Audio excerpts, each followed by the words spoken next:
So it is the beginning of the year, and we will begin our journey through the Gospel of Mark, my favorite gospel, just so you know.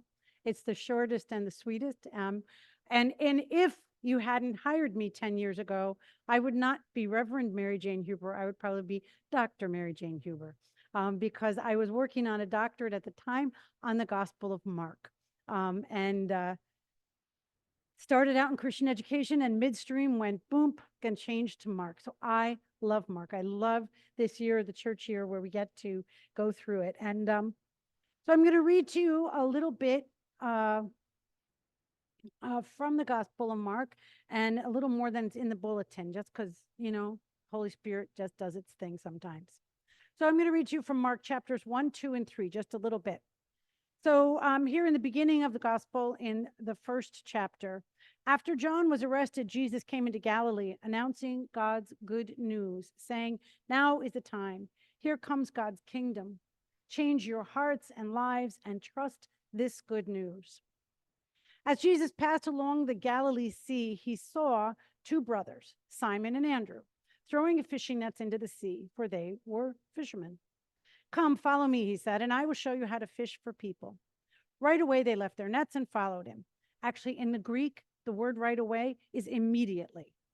And that word, we change it all the time. Oh, Rebecca, you're as a communications person. We change it all the time throughout the gospel, but every time they hurried up, they went quickly, just read the word immediately. Because in the Greek, it takes about an hour and a half to read the Gospel of Mark. And the word immediately shows up more than 27 times. So it's like boom, boom, boom, boom, boom, boom, boom. It guides you right through the story. And so this is immediately they left their nets and followed him. After going a little further, he saw James and John, Zebedee's sons, in their boat, repairing the fishing nets. At that very moment, he called them. They followed him. Probably it said immediately, leaving their father Zebedee in the boat with the hired workers. And then in chapter 2, Jesus went out beside the lake again. The whole crowd came to him and began to teach them. As he continued along, he saw Levi, Alphaeus' son, sitting by a kiosk for collecting taxes. Jesus said, "Follow me." Levi got up and immediately followed him. Jesus sat down to eat at Levi's house. Many tax collectors and sinners were eating with Jesus and his disciples. Indeed, many of them had become his followers. When some of the legal experts from among the Pharisees saw that he was eating with sinners and tax collectors, they asked his disciples, "Why is he eating with sinners and tax collectors?" When Jesus heard it, he said to them, "Healthy people don't need a doctor, but sick people do. I didn't come to call the righteous people, but sinners." And then in chapter 3, Jesus went up on the mountain and he called to those he wanted, and they came to him. He appointed 12 and called them apostles. He appointed them to be with him, to be sent out to preach, and to have authority to throw out demons. He appointed 12, Peter, a name he gave to Simon, James and John, Zebedee's sons, whom he nicknamed you pronounce it, Boanerges, I'm not sure how I pronounce it, which means sons of thunder, and Andrew, Philip, Bartholomew, Matthew, Thomas, James, Alphaeus' son, Thaddeus, Simon the Canaan, and Judas Iscariot, who betrayed Jesus. There they are, the list of who Jesus called. We have in the Gospel of Mark, the shortest gospel, a small part of the story. We have the three instances when Jesus calls the disciples. We have James and John, Simon and Andrew, who leave their nets and livelihood. And in Simon's case, we know that he leaves his wife and his mother-in-law, because Jesus will heal his mother-in-law in the passages that I didn't read. And they do it immediately. And I have often wondered, what did Jesus say that made them do it? I mean, James and John, Zebedee's sons, they leave their dad and the hired workers. So these are not like poor people. They have an established business and they leave. And I just wonder, had Jesus asked 1,000 other people all day long, "Please, please follow me"? And they said yes. Was he at his wit's end and he finally convinced them? I don't know, or did they do it immediately? I don't know. How many people did he ask? that didn't say yes. We have no idea. And a few verses after the James and John and Simon and Andrew, he meets Levi, Alphaeus' son, and invites him along. And then in Levi's house, there were many unnamed people who followed Jesus. And then we have the list of the 12. Matthew, Thomas, John, and James, the first of two, Philip, Peter, Andrew, and Bartholomew. There's a song by that's the only way I can remember it. And nothing rhymes with Thaddeus. That's true. We have this list. But does the gospel story tell us the whole story? We have a list of these all men, mind you. And I wondered about it and wondered how this list can give us an opening, an entrance into a space of wonder and imagination. And I wondered if you'd ever heard such a list before. And I know you have. Tomorrow, I will have the honor of presiding over the memorial service for Tom Miller. Tom's life is captured in his obituary, all 190 words of it. A whole life captured in 190 words. And then he had a list. Now, Tom's list is twice as long as Jesus's list, mind you. There are about 25 people that are listed in his obituary that he got to love and hang out with and be related to. A list of names given, and those of us who read it hear just the names. Eileen, Renee, Jason, Michelle, Hannah, Tyler, Taylor, Jason, Matthew, Maddie, and Ella. It's a list. But tomorrow, when that list is read, and I say the name Michelle, whole volumes of story open up about a daughter and a father and a mother. When I say Ella and read the poem and story she wrote for her grandfather's funeral, whole volumes open up. So I imagine that those first people who heard the list of Matthew, Thomas, John, and James, the first of two, that for them, when the name Philip was there, a whole volume of who that person was opens up. We just didn't get that volume. We have sort of like the obituary, right? We just have the list. And in that list, we only have one story. There's only one story lifted up that we're familiar with, and it's the last name in the list, right? Judas Iscariot, the one who will betray Jesus. That opens up a story. But who were these guys? And why did James and John, why did he call them the sons of thunder? And who was Alphaeus? That we should be concerned that James was his son. And wait a minute, in chapter 2, it said Levi was Alphaeus' son. Is Levi John or John Levi? That in the next chapter he's listed as John, the son of Alphaeus? We have no clue. Who was the chatty one? Who was the one who got out of all the work? You know, group projects. You ever do a group project? And there's always somebody who skates, right? Who was that guy amongst the disciples? We have no idea. We have no idea. We have a group of men who gathered together, and we know, I think, well,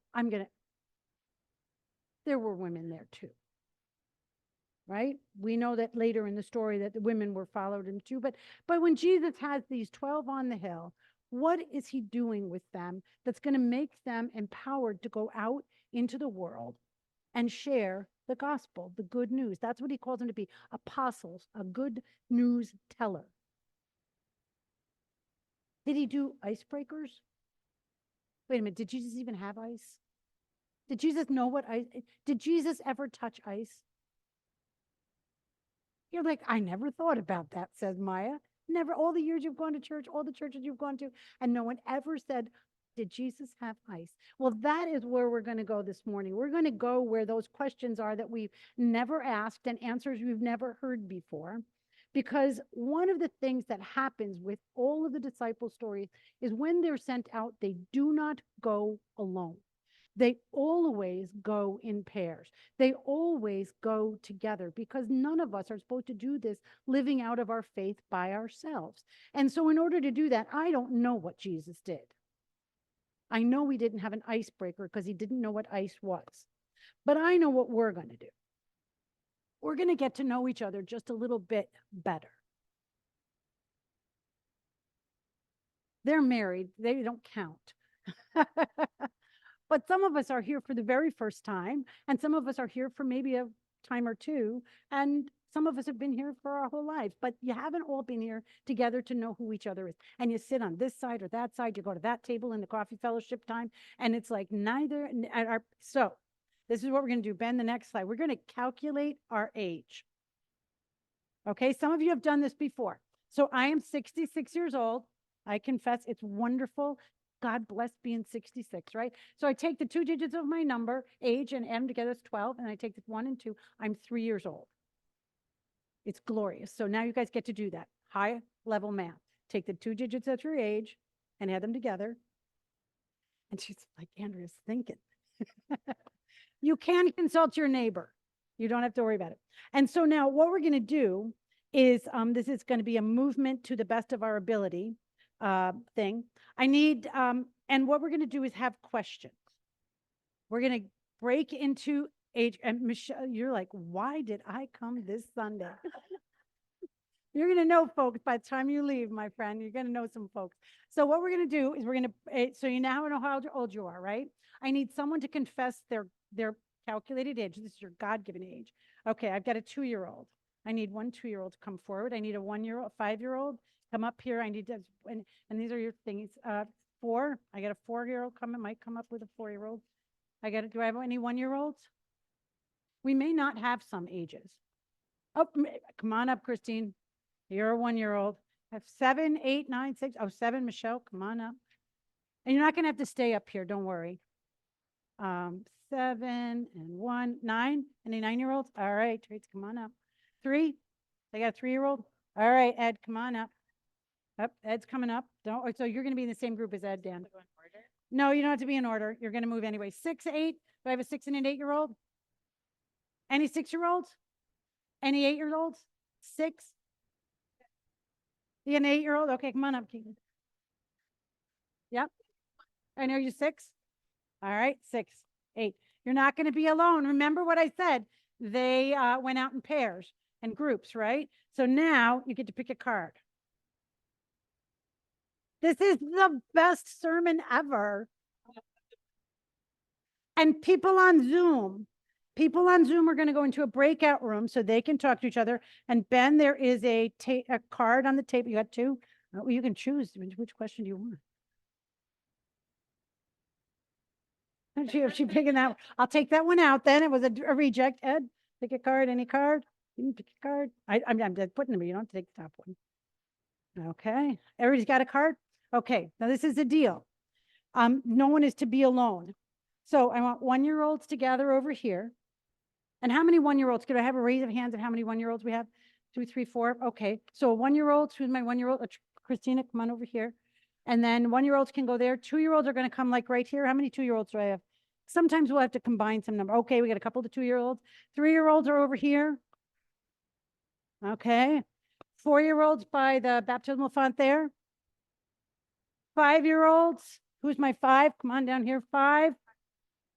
Right here. Yep, you're going to have to move if you can.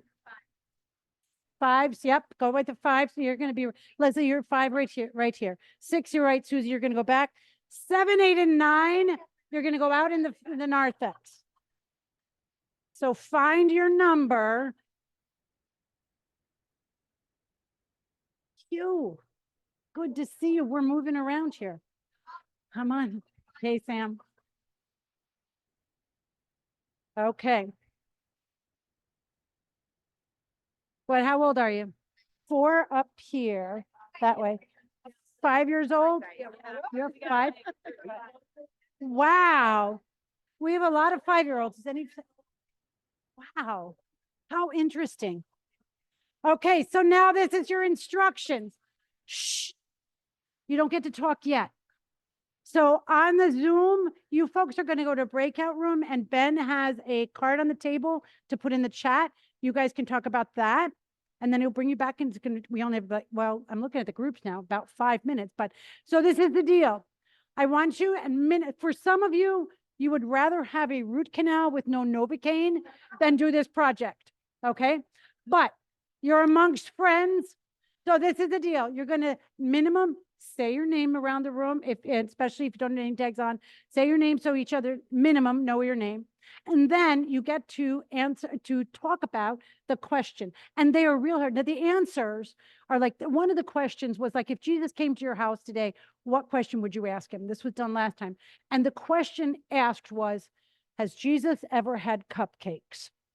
So we are not looking for deep theological anything. Now, mind you, I could take that answer and go a long way with it, but you don't have, that's not, and so, and you are free to pass if you want. We don't have to have the most deep anything. Just get to know each other by name and something that you might remember one another by, okay? You have about 5 minutes, 6 minutes. On your mark, get set, go.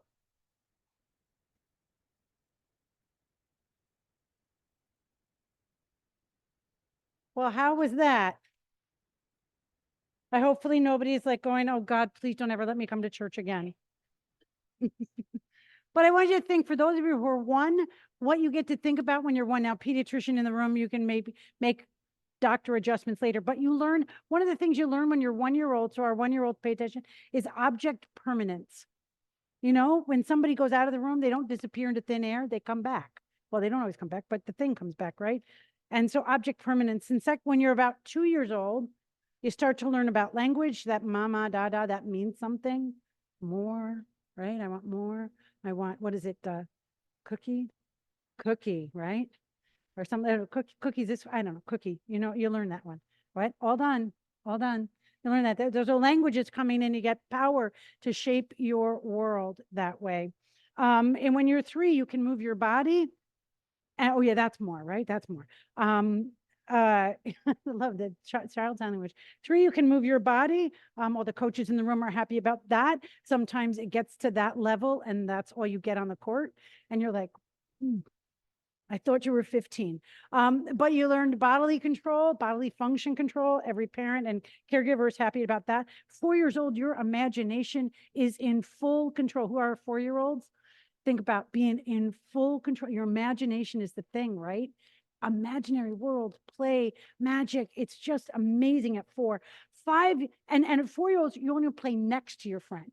By 5, you want to play with your friends, right? You start to build those social relationships, and that is just good. And then by the time you're 6, you start to understand things that are a little bit more complex. And as my grandson, who's not quite 6, said, I was talking about something to him, he goes, oh, Omi, that makes my brain hurt. That's at 6. At 6, your brain starts to hurt because you start to see things more complex. So 6-year-olds, if your brain hurts, it's just because you're 6. At 7, you start to really identify who you are and what you like and what you don't like and how to be in the world, the power of friendship and isolation. Mind 2nd grade bullies. Oh boy, that's powerful stuff, right? That's 7-year-olds. 8-year-olds, you begin to see everything around you, and fairness is still a concept, except you know it doesn't always apply. Shucks. At 9, you're in full control of language. The world is shifting from black and white. It is, you know, as a parent or those who have been parented, because I said so, no longer works. With a 9-year-old, they want a little bit more explanation. They want a little bit, and I got a couple parents going, yep. And so when you're 9, the world is not black and white. Your parents don't know all the answers. Your caregiver doesn't know all the answers. Everything becomes a little bit more nuanced. And so your 9-year-olds, you're into that nuanced stuff. So I want you to just hold those ideas of your God-given age today. And Ed was really happy because for one time he was younger than Leslie. So he was like, this is great. I love this game. But think about that and how in the conversations you now know a little bit more about each other, at minimum their name. And now the idea is that with this kind of thing, one, you can't sit at the same tables that you've always sat at in fellowship. You're going to talk to each other. You have a little bit of something. The group that was up here, what was it, 1, 2, 3-year-olds? They had 6 sermons, and you can ask each other, what was your question? That is a great way to have another set of conversations. What was your question? Some said it was really easy. Others, you never know. Like, did Jesus have cupcakes or touch ice? I don't know. But we are called by Jesus to be together and to go out together, to know each other, to care for each other, and to serve one another when we go out together. And you can't do that if you don't know each other's names. So from now on out, if you don't have a name tag, let me know. We'll get you a name tag. Get to know who each other's are. You guys are the most amazing congregation I've ever had the privilege to work with. And I've been in church work for 40 plus years. You guys are awesome. You care. Oh, even Mackenzie. You care about each other. You care about justice. You care about things. So now you know a little bit more about yourself. And the story that we have in Mark had a list of 12. And now I can add your name to that list of 12. And when I say your name, whole volumes. God's good news. It's right there. We're going to do it together. We're going to work together with one another to share the healing, the restoration, and the redeeming love of God, as Jesus asked the disciples to do all those years ago. Amen. And I promise I won't do that quite again for a while, maybe.